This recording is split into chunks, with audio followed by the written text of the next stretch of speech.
Hello, I'm finally here to talk about the Seven Deadly Sins, Four Nights of the Apocalypse. Now, I'll tell you right now, you need to have at least watched the original series in order to watch this spin-off series. Plus, I will be comparing the two series every now and then to see what happens, and I wouldn't want you to get spoiled. So, you've been warned. So let's get into it. This series takes place at 16 years after the original series ends. We're immediately introduced to Percival, who's living a pretty good life with his grandpa, but the good times never last. They have a visit by a character who's called Ironside, and he's got a great voice. I love his voice.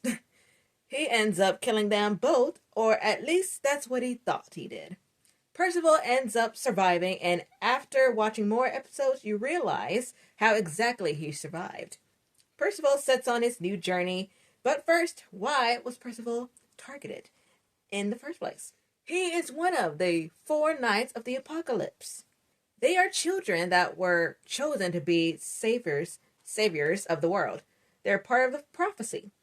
Originally, I thought the four knights of the apocalypse were going to be the people that we meet along the way that he's traveling with. However, I was wrong. But I think that's even better. You exceeded my expectations of what was going to happen. So let's talk about the new friends that he meets along the way. Donnie. At first, we see Donnie traveling with a performing troupe. He has a habit of running away. Apparently, he used to train as a Holy Knight apprentice under his uncle, Hauser. We can talk about the other characters that make an appearance later. One thing that's great about sequel/spin-off series is making connections to the original storylines as well as seeing characters from the past. Check out my video on Yashahime Princess Half Demon, and because I talk about how we see other characters as well, and that is just a lovely video of how I just love the series, and that's all about. Anyway, now back to it. Donnie later on realizes he doesn't just float objects and people, he has the ability of the power of telekinesis. And now, moving on to Gnostians. When we first meet them, they're kind of sus. They do a lot of experiments, but they had a good reason for it. They're very interested in plants and wants to be an herbalist like their adopted grandfather, Orub. Yeah, Orub. They're very intelligent when it comes to plants and their properties. One power that they have is mixed venom. Mixed venom. It allows Gnostians to consume any kind of poison, and then it lets their body create their own mix. Oh, well, I got so confused with that. But anyway, next we have Engelhard, or they say in what they call it for short, An or Anne. I can never remember, An or Anne. She's very distrustful of those around her. Doesn't matter if they're strangers or not. It's understandable since her ability is interrogator. Allows her to see the truth, or just see through people's lies and illusions. She can tell if a person's intentions are pure or not, as well as figure out the real magic user among a bunch of fakes. She's always stood up for herself and always wanted to become a holy knight. Now, let's talk about the other knights of the apocalypse. My favorite character is Lancelot. He is voiced by the amazing Aleks Lee. If you watch English dub and anime as often as I do, you would immediately recognize his voice. And make sure you check out both voice artist appreciation videos that I did on him. Description box below. Check it out. Lancelot is the son of Bon, the fox son of greed, and Elaine, the queen of the fairies. I don't know how, but I always forget that fairies have the ability to transform. But I love how the movies and the series are continuously using the ability. In the beginning, we don't get to see his human form until later. There were times I was doubting myself that his transformation from earlier wasn't him, even though it was clear as day that it was his voice. The voice was undeniable, and he was a fox, like the fox Sin. Come on, it's right there. And he went by the name Sin. He acted as a guide in this form for at least half of the series. Lastly, Lancelot really wants to be recognized by his father. More on this later. Gawain. The look of her, I automatically thought this is Escanor and Merlin's child. More evidence of this would be that she is the current holder of Sunshine and the Escanor's sacred treasure, the divine axe Rita. When she's not using the power, she reverts to a child form that looks like Merlin, as well as wearing a mix of Escanor and Merlin's clothing. Plus, you figure this out in the last few episodes of Season 1. Apparently, she's Arthur Pendragon's niece. Still trying to figure out how. Maybe they'll elaborate later in Season 2. And we gotta go and talk about Tristan. We first met him in the last season of the original Seven Deadly Sins. But in this series, Four Nights Apocalypse, he is 16 years old. He is the son of Meliodas and Elizabeth. He has a green eye from his dad and a blue eye from his mom. He's currently the prince of the kingdom of Leones. You know. He can awaken both of his parents' power, the goddess and the demon race, but the demon side can be a little difficult to control sometimes. He also uses these dual-wield short swords named Mael, I always forget, and Estarossa to honor his uncle. Now, let's talk about some characters that came back. We have quite a few characters that make an appearance, and we see characters that are all grown up. For instance, Peliot. He was the kid that called himself Peliodas when he was younger and had a scene with Gother. If you know, you know. Well, he's all grown up now and is now a knight. Another character we got to see again was Hauser from earlier, the holy knight who had a crush on Diana, and had that sand power. He was pretty likable in the original series, but not so much in the sequel when we first see him again. We learned that Donnie is Hauser's nephew. Random. Hauser has different colored eyes in the series. Not sure why they did that. It was weird. I don't know. Just a random fact. I don't know why I can't speak in this video. Because of my excitement.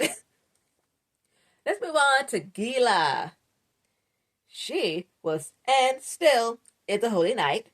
If you guys remember, Gila was saved from being a demon, becoming a demon and being taken over by the demon blood with the help of Gother.